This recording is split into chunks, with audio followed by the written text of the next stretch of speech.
Hello friends, नमस्कार। स्वागत है आपका अपने YouTube channel maker of modern teacher में। तो जैसा कि आप सब स्क्रीन पर देख पा रहे हैं कि मैंने लिख दिया है इंग्लिश ग्रामर फॉर ऑल। हमने एक सीरीज शुरू की थी कि कॉम्पिटिटिव एग्जाम्स और स्कूली एजुकेशन के उद्देश्य से इंग्लिश को बेसिक स्तर से समझने के लिए। तो इंग्लिश ग्रामर की श्रृंखला में आज तीसरा एपिसोड है और इसमें हम जानेंगे सिंटैक्स को। मैंने पिछले अध्याय में बताया था आपको कि पार्ट्स ऑफ स्पीच क्या होते हैं। उसके बाद मैंने बताया कि सब्जेक्ट और प्रेडिकेट के द्वारा सेंटेंस को किस प्रकार डिवाइड किया गया। तो अब उसमें हमने पढ़ा था कि सब्जेक्ट के साथ वर्ब का एग्रीमेंट हम अगले अध्याय में पढ़ेंगे। तो आज हम वही जानेंगे।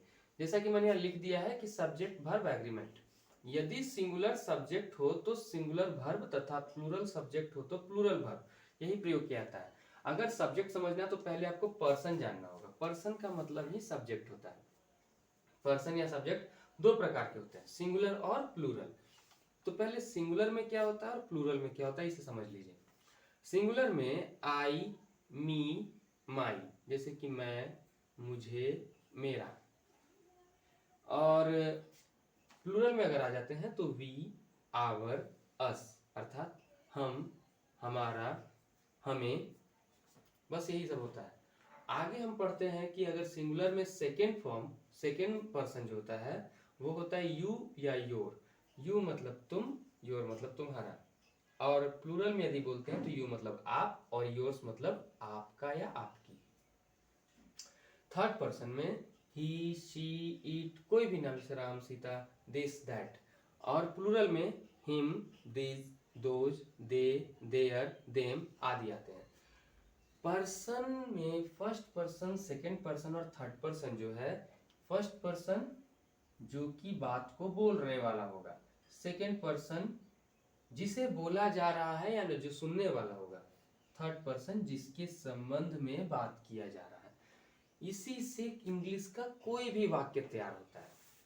तो अगर हम जब इस पर्सन को समझते हैं कि सिंगुलर कौन है, प्लूरल कौन है, अब इसके बाद हम इसके आधार पर वर्बों का निर्धारण करते हैं। उसे भी मैं लिख दे रहा हूं, देखिएगा ध्यान से।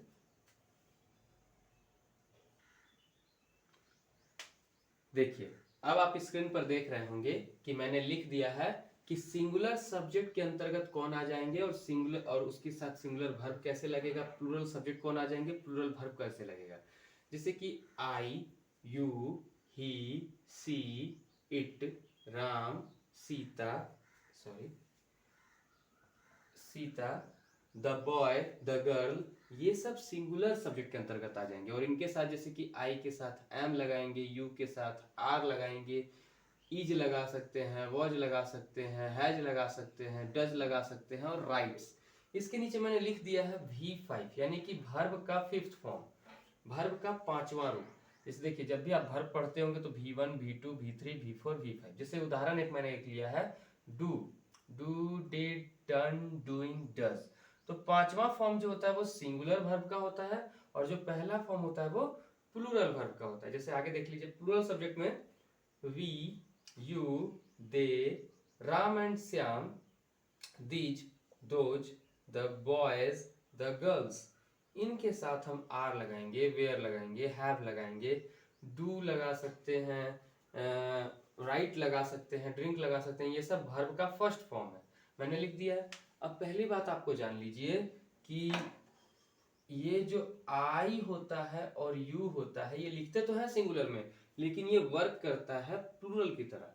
ठीक है, जैसे कि आई के साथ हम हैव लगा सकते हैं, यू के साथ हम हैव लगा सकते हैं, आई के साथ वेयर लगा सकते हैं, यू के साथ वेयर लगाएंगे, तो इनके साथ वॉज नहीं लगाया जाएगा। अब यहाँ इसी चीज को हमको समझना है।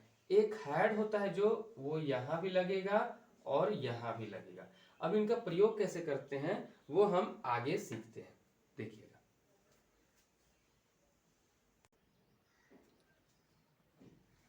देखिए, मैंने लिखा यहाँ पर रूल नंबर 1 कि नीड नॉट और डेयर नॉट का प्रयोग सिंगुलर और प्लूरल दोनों सब्जेक्ट के साथ होता है। पर कैसे होता है इसे ध्यान से समझिए। She need not go there, they dare not oppose their parents. पहले इसका मतलब समझ लीजिए कि नीड का मतलब होता है चाहना और डेयर का मतलब होता है दुस्साहस करना। सी नीड नॉट गो देयर मतलब कि उसे वहां नहीं जाना चाहिए। वे अपने माता पिता का मतलब कि अपोज यानी कि खिलाफ जाने का दुस्साहस नहीं कर सकते। अब यहां नीड्स नॉट या डेयर्स नॉट नहीं लिख सकते हैं, याद रखिए, चाहे सिंगुलर के साथ लिखे चाहे प्लूरल के साथ लिखे, नीड नॉट या डेयर नॉट अकेले रहेगा। ये प्लूरल नहीं बनाया जा सकता, ये सिंगुलर नहीं बनाया जा सकता, ये प्लूरल फॉर्म ही रहेगा।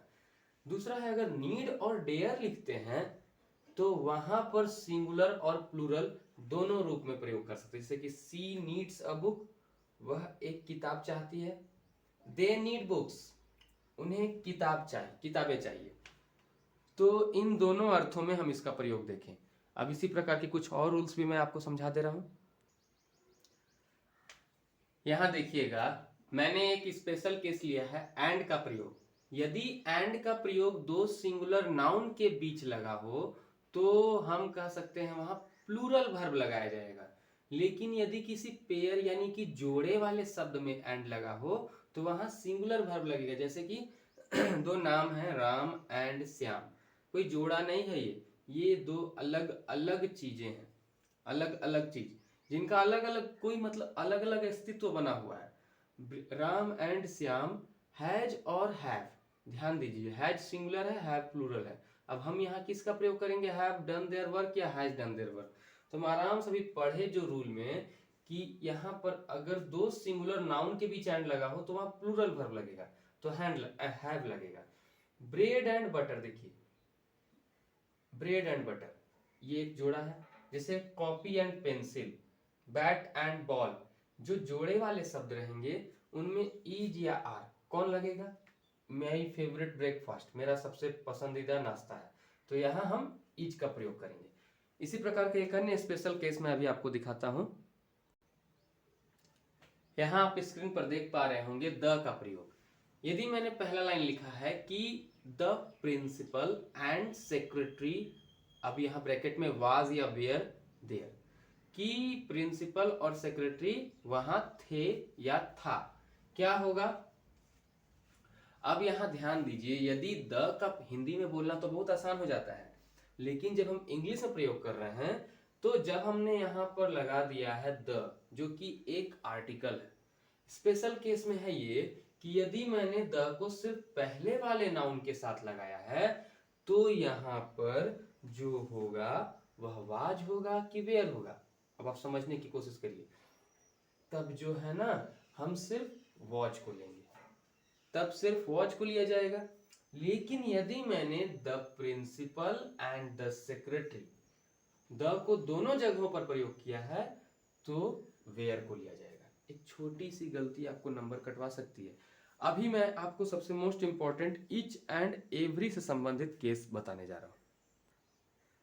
देखिए यहाँ स्क्रीन पर मैंने इच और एवरी का एक स्पेशल केस लिया है। जैसे इच पेन एंड पेंसिल, अब क्या लगेगा, इज लगेगा या आर लगेगा, कंफ्यूजन हमेशा पैदा होता है इस स्थान पर।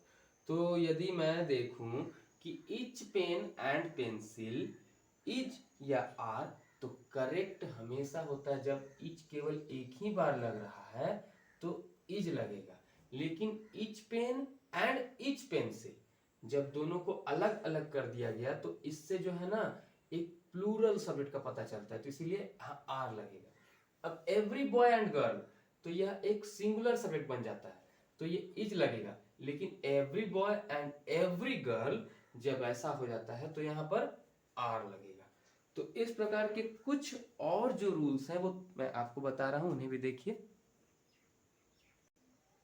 देखिए यहां मैंने इच का एक स्पेशल केस लिया है जो कि बहुत ही कॉमन है, परीक्षाओं में बार बार आता है।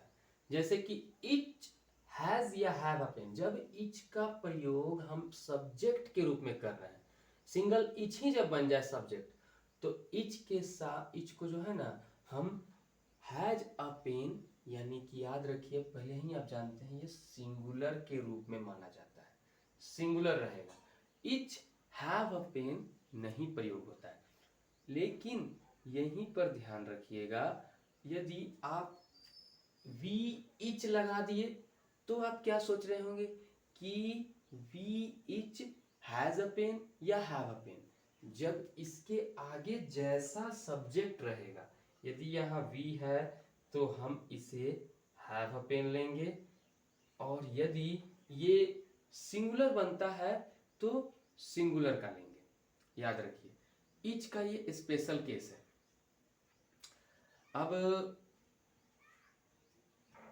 कुछ और स्पेशल केसेस जो हैं वो मैं आपके सामने अगली सीरीज में लेकर आऊँगा, और साथ ही साथ इसी प्रकार आप चैनल से जुड़े रहिए। चैनल से जुड़े रहने के लिए आप सबका बहुत बहुत धन्यवाद। आप सबका दिन शुभ हो, और जितना हो सके उतना सब्सक्राइब और शेयर करिए।